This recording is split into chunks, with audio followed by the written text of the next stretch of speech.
Assalamualaikum warahmatullahi wabarakatuh. Kembali lagi di channel Lebung Berani. Baik teman-teman, pada video kali ini saya ingin menjelaskan tata cara mempuasakan ikan gurame yang benar, teman-teman. Jadi sebelum kita lanjut ke pembahasannya, mohon dukungannya ya kepada channel Lebung Berani dengan cara subscribe, like, komen, serta share videonya agar channel Lebung Berani dapat berkembang dan terus menginspirasi teman-teman sekalian. Ambil sisi positif dari video ini, sisi negatifnya silakan dibuang.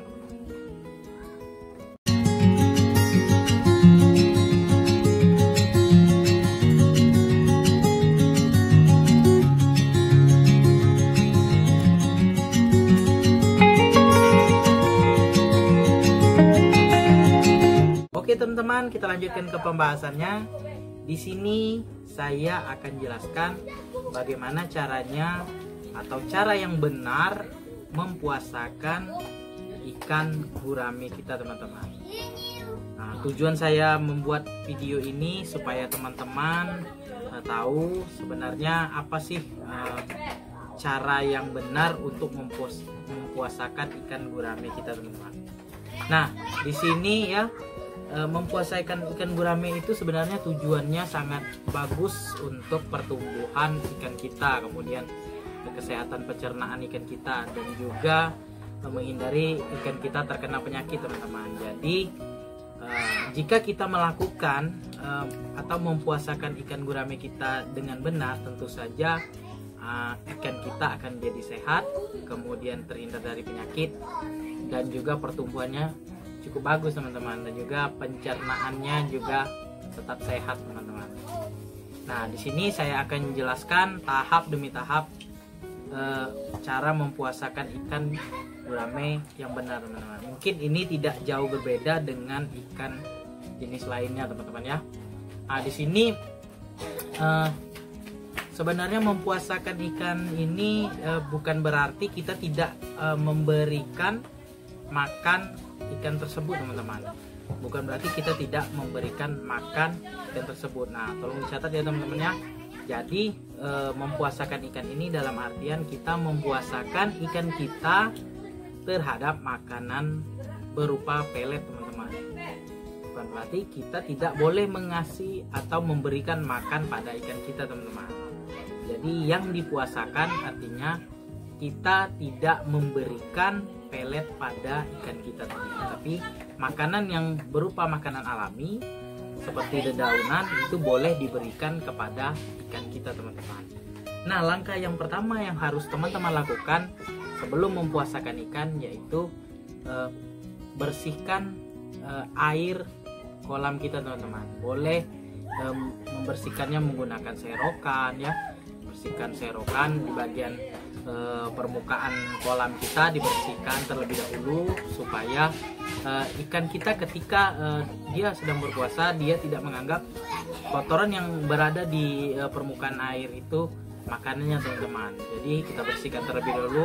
Ada baiknya kalau saya biasanya saya kuras terlebih dahulu air kolam ya, teman-teman. Mohon maaf salah ya. Air kolam itu kita kuras, kalau saya 50%, teman-teman. Jadi 50% airnya saya kuras, kemudian saya isi kembali, dan setelah airnya terisi seperti semula, ikan itu tidak saya beri makan pelet. Setelah 3 jam saya isi airnya kembali, saya berikan pakan berupa dedaunan, daun talas, teman-teman. Kalau enggak daun talas, kemudian daun singkong saya berikan. Tapi dalam catatan saya tidak memberikan pelet, teman-teman, seperti itu. Jadi untuk teman-teman, langkah yang pertama boleh ada juga ya, ini berdasarkan pengalaman teman-teman saya ya, para pembudidaya ikan gurame juga. Mereka itu cenderung menguras airnya itu 100%, teman-teman, 100%. Nah, kemudian diisi kembali dan dipuasakan selama 5 jam. Baru dikasih pakan alternatif berupa dedaunan juga, teman.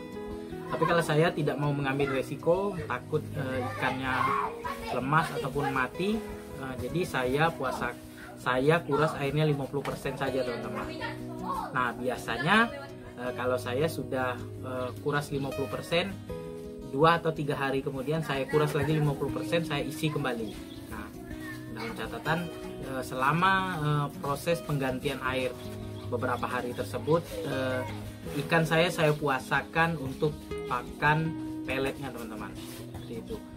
Nah, langkah yang kedua, teman-teman, usahakan jangan sampai areal kolam kita itu ya selalu kita awasi teman-teman. Setelah kita puasakan ikan kita, jangan kita sering melihat areal kolam kita teman-teman. Kenapa demikian? Karena kalau kita lihat terus-menerus ikan kita, kondisi ikan kita yang kurang makan tadi, pasti ikan itu dalam keadaan stres teman-teman. Apalagi airnya sudah diganti, jadi ikannya lagi dalam keadaan stres, jadi jangan kita lihat. Nah, takutnya ikan itu akan kaget dan jadi timbul kematian teman-teman. Dia kaget, ikan gurame ini kalau dia kaget, dia akan berenang menabrak ke dinding kolam teman-teman. Itu berbahaya lagi untuk ikan kita. Jadi setelah diganti airnya, kita beri pakan alternatif. Silakan jangan dilihat terus-menerus kolamnya teman-teman, biarkan saja. Nah, kasih pakan secukupnya dan kita biarkan kolam kita itu dengan sendirinya teman-teman. Jangan kita lihat, takutnya nanti ikan itu karena kaget air baru ya, dan juga nanti ikannya stres teman-teman. Yang ketiga, langkah ketiga, setelah air kita isi ya teman-teman ya, ada baiknya diberikan garam ikan teman-teman. Garam ikan ya, bukan garam dapur ya teman-teman ya, garam khusus ikan. Garam ikan itu banyak sekali, ada yang dijual di toko-toko akuarium, biasanya yang ukuran 1 kilo sampai 1 kilo 500 gram dan lain sebagainya teman-teman. Biasanya saya setelah saya ganti air ya, saya puasakan dan saya berikan garam ikan teman-teman, supaya mengurangi tingkat kesetresan ikan kita teman-teman. Nah, dan juga ketika kita pemberian garam itu jangan terlalu berlebihan teman-teman ya. Kalau misalnya kita takar aja, kalau kolam kita ukurannya 1 kali 2 meter ya, mungkin sekitar 500 gram ya, 500 gram kita berikan garam ikan teman-teman, supaya ikan kita tidak stres. Dan yang keempat teman-teman, perlu kita perhatikan lagi kondisi pakan alternatif yang kita berikan teman-teman. Jangan kita memberikan, terasa kita puasakan dengan pakan pelet ya, pakan pabrikan. Kita memberikan pakan alternatif yang boleh dikatakan tidak layak untuk dikonsumsi untuk ikan-ikan kita. Contohnya ya, misalnya daun talas yang sudah agak mengering teman-teman, itu tidak bagus untuk kesehatan ikan kita teman-teman.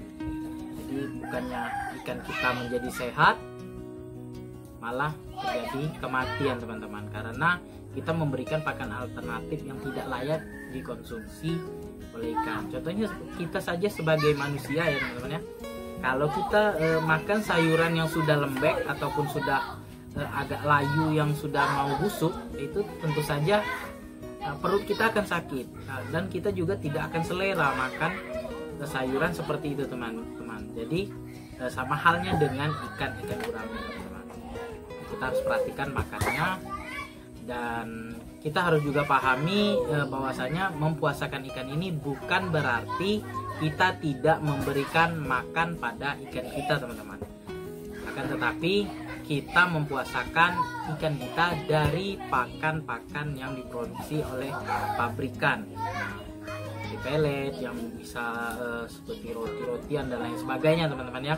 Karena banyak pembudidaya gurame ini bermacam-macam ilmunya teman-teman.